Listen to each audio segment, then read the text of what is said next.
So the software development project planning requires this iterative process. Okay. And like software, a plan is a kind of a piece, is a piece of intellectual property to which all the concepts must be applied. Okay. So this plan is about the in which we are deciding what concepts we have to apply, what things we have to do. And these plans have these stages of engineering stage, production stage, in which we have to develop the thing, we have to plan the thing, and we have to execute that plan during the production stage. Then these plans must be have some understanding of the problems and the solutions. Okay. And planning errors are just like the product errors. The sooner in the life cycle they will get resolved, the less impact they will make on the project success. So it is bit obvious, if you are handling your errors on the earlier stages, if you are handling your errors in parallel form, then it becomes really easy to complete the project with a high success rate. Okay. So projects can underplan and they can overplan also. Balance between the levels of planning, detail, and how what stakeholders are expecting. According to that, we have to proceed. And for all these things, these iterative approaches helps us. And this iterative process planning, because in this iterative process planning risk handling is there, that makes it really important to apply the iterative approaches. That's why modern practices are mostly based on iterative approaches only, where we are releasing something, some product or some executable portion, we are taking feedback, we are checking out the flaws, we are checking out the scope of improvements, and then we are again moving to the development. We are again revisiting the phases, and we are giving the updated version of the product. Okay. So in this way, this iterative process planning happens. So under this topic, what we have to cover up, we have to see the work breakdown structure first, this process planning. And these comprehensive project plans, they are dependent on some parameters, any one of which can make the significant impact on the project direction. So those parameters also play the crucial part for the development of the project. And planning and advice for the complete software, it can be given by the project manager, facilitator. It begins with that where we have to start. The direction they give to the project, it depends on all those things, that plan. Okay.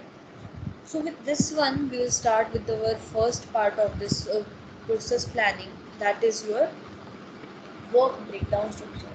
We have seen this in the previous topic also of artifacts.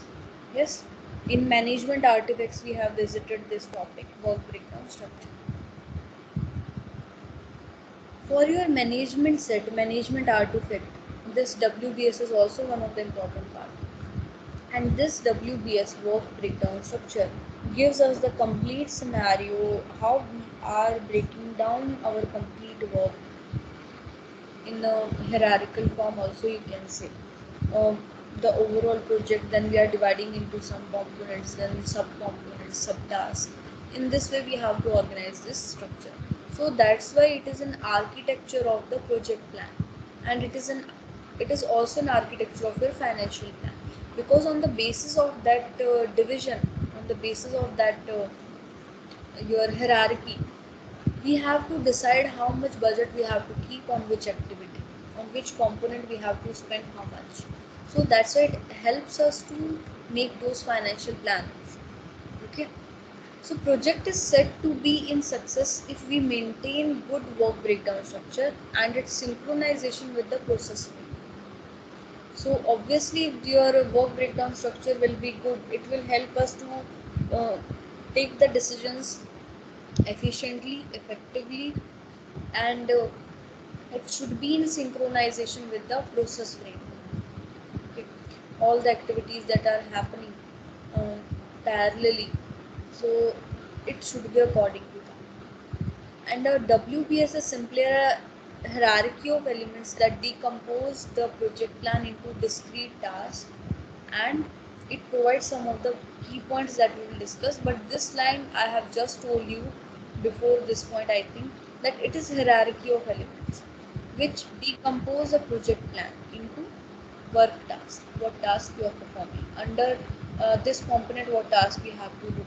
All these things have to be presented in this WPS. So it provides us a pictorial description of the significant work, the work we are doing. It will give us a picture of it, what task we are performing, what things we are completing. Clear task decomposition for assignment of responsibilities. So if we are dividing the task properly, it will be easy for us to assign the responsibilities to the team. Then a framework for scheduling, budgeting.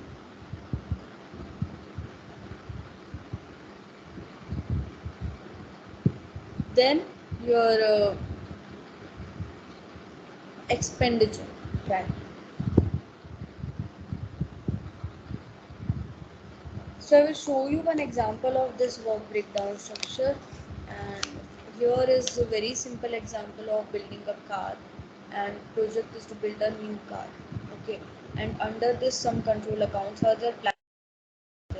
Under this new car, there are certain components on which we have to divide the task, that is entertainment and guidance, then your engine, transmission and suspension, and then your body of the car. So under this body part, paint work will be there, body shield will be there, and paint work is separate one which will be assigned because it is not further decomposing, so this work will be assigned to one member. And then body shield will be having the Morocco shell, your doors, your seats, all these things will be assigned to the team members separately. So these becomes your task. What comes under the body shield, then it will finally become the complete new car body. Then here for engine part, there are separate things like your gearbox, your engine, your suspension and running gear, then your differentials. So under your suspension running gear, there are separate tasks that are to be there: active suspension, drive shift. So these are the functionalities of the car that should be there, and to implement those functionalities, these tasks will be assigned to the team members. Okay, if any two tasks are related to each other, then that can be assigned to your one team member also. So this complete thing is showing that finally, after implementing all these tasks, we will be able to generate a good engine, will be able to give a complete work of suspension and gear in the car, and then we will be able to deliver a good body shield to the car. And finally, after the paint work, after the differentials, after the gearbox, when it will be acquired, then we will have the complete engine, transmission and suspension working in a functional way. Body will be ready, and finally the for entertainment part also we can decompose it if you want. What kind of music system you are embedding into it, what other things for entertainment part inside it is required, and guidance, if it is fully like your, it is a smart car, then what are other things you are embedding into it, then you can decompose it also. It is not like a fully developed complete just like it is the only way car can be developed. According to you, the smart cars, how we utilize it, that task can be decomposed. Okay, so finally we will have our product as a new car. So this complete thing, this complete structure in that way can be said as a work breakdown structure. So this work breakdown structure, um, if you remember in your DBMS, you used to make ER diagrams. In the same way, the questions can come up in your exam for this work breakdown structure. They can give you some situation related to, like, if you have to develop some project, any website, then for that website you have to make that work breakdown structure. And finally, to the leave part, you are going to show the tasks which are not further decomposed. Okay, so in this way, this is just one example that is being shown over here that I wanted to discuss with you, to give you the complete scenario what is work breakdown structure, and how these structures are being divided from the overall result to the task activities that are to be performed to achieve, to develop that complete project.